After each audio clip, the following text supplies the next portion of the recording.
मैं अगर आप लोगों से बोलूं कि इंडिया का प्रॉब्लम क्या है तो आप में से बहुत लोग बोलेंगे infrastructural problem, agriculture problem, society problem, religions problem और भी बहुत कुछ। लेकिन इंडिया का बढ़ता हुआ पॉपुलेशन जो इंडिया का मेजर प्रॉब्लम है, इसके बारे में बहुत कम लोग हैं जो बात करते हैं, क्योंकि उन्हें लगता है कि पॉपुलेशन को तो हम रोक नहीं सकते, इसीलिए वो लोग इसके बारे में बहुत कम बात करते हैं। जबकि इंडिया का पॉपुलेशन से एक यूनाइटेड कंट्री हो सकता है। मतलब इंडिया का पॉपुलेशन इस हद तक चला गया है कि इंडिया के स्टेट के पॉपुलेशन से अगर कोई 10 कंट्री के पॉपुलेशन के साथ कंपेयर करें तो इंडिया के स्टेट में बहुत सारे ऐसे कंट्री है जो फिट हो सकते हैं। इसीलिए मैंने इंडिया को एक यूनाइटेड कंट्री बोला। अब कुछ लोग बोलेंगे कि पॉपुलेशन सिर्फ एक प्रॉब्लम नहीं है जो इंडिया को डेवलप होते हुए रोक रहा है, बल्कि ऐसे कई प्रॉब्लम्स है जो इंडिया को डेवलप होते हुए रोक रहा है। ये तो मुझे भी पता है, लेकिन एक बार सोच के जरूर देखना, पॉपुलेशन एक प्रॉब्लम होकर भी बहुत सारे प्रॉब्लम को लेके चलता है, जैसे कि hunger problem, education problem, climate change problem, temperature problem, society problem, etc। आइए इन सभी प्रॉब्लम को एक साथ इसी वीडियो में कवर करते हैं। 101 East investigates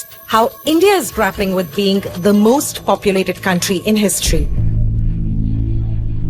आगे बढ़ने से पहले मैं आप लोगों को बताना चाहता हूँ कि मेरा गला थोड़ा सा खराब है, तो हो सके आपको वॉइस अप डाउन आए, इसको इग्नोर करना। फिलहाल अभी टॉपिक पे वापस आते हैं। तो पहले आते हैं हंगर प्रॉब्लम पे, जो एक कंट्री के लिए एक कैंसर से कम नहीं है, क्योंकि कोई कंट्री नहीं चाहती है कि हमारे देशवासी बिना खाए बिना सोए रहे। और इस हंगर प्रॉब्लम को ज्यादा से ज्यादा स्प्रेड करता है कंट्री का पॉपुलेशन, जिसकी वजह से ग्लोबल हंगर इंडेक्स पे इंडिया का रैंक 125 कंट्री में से 111 कंट्री हो चुका है इंडिया का रैंक। इसका मतलब ये नहीं कि देश में हंगर प्रॉब्लम नहीं है, क्योंकि इंडिया में अभी भी कुछ ऐसे फैमिली है जो सिर्फ वन टाइम का खाना अफोर्ड कर सकते हैं, लेकिन ग्लोबल हंगर इंडेक्स के जो रेट है ये थोड़ा सा अलग तरीके से निकलता है, इसीलिए इंडिया का रैंक बहुत ही ज्यादा पीछे है देखा जाए तो। इसीलिए कोई कंट्री का पॉपुलेशन बढ़ना कोई डेवलपमेंट का इंडिकेटर नहीं है। अब आते हैं एजुकेशन प्रॉब्लम पर, जो इंडिया का मेन प्रॉब्लम हो चुका है, क्योंकि इंडिया का पॉपुलेशन बढ़ने की वजह से इंडिया का स्टूडेंट का पॉपुलेशन भी दिन ब दिन बढ़ता जा रहा है, लेकिन इंडिया का स्कूल, कॉलेज, इंस्टीट्यूट के पास उतना ज्यादा सीट्स नहीं है कि हम लोग स्टूडेंट्स को फिल कर सके। इसीलिए ज्यादातर स्टूडेंट 12th के बाद कॉलेज करते ही नहीं है, क्योंकि उन्हें सीट्स ही नहीं मिलती।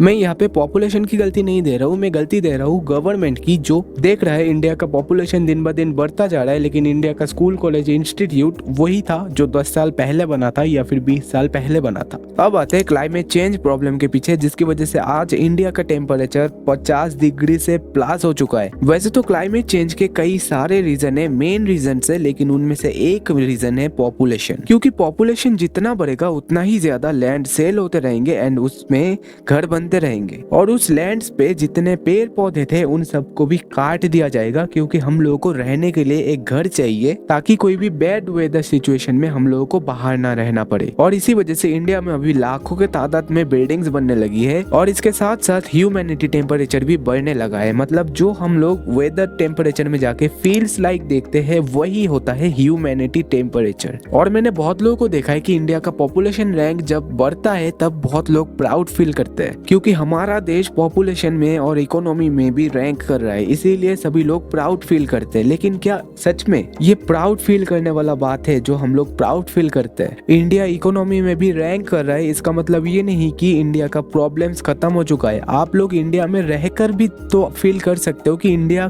कितना ज्यादा प्रॉब्लम्स में अभी है। सिर्फ इंडिया का बढ़ता हुआ पॉपुलेशन को देख के प्राउड फील ना करके इंडिया का पॉपुलेशन के लिए फ्यूचर में क्या करना है, यही एक सोच रखकर गवर्नमेंट पिछले 10 साल काम करता तो इंडिया का हुलिया आज थोड़ा सा चेंज होता। खैर आज के लिए इतना ही, मैं मिलता हूँ किसी नेक्स्ट वीडियो में नेक्स्ट टॉपिक के साथ। तब तक के लिए गुड बाय। लेकिन गुड बाय बोलने से पहले चैनल को सब्सक्राइब कर देना, क्योंकि हो सकता है क्यूरियस पॉइंट्स मेरा आखिरी उम्मीद हो यूट्यूब पर, क्योंकि पिछले 5 या फिर 4 साल से मैं जो मेहनत कर रहा हूँ, मेरा मेहनत एकदम बेकार चला गया है। इसीलिए मैंने एक फिर से शुरू किया है, एक नया चैनल शुरू किया है।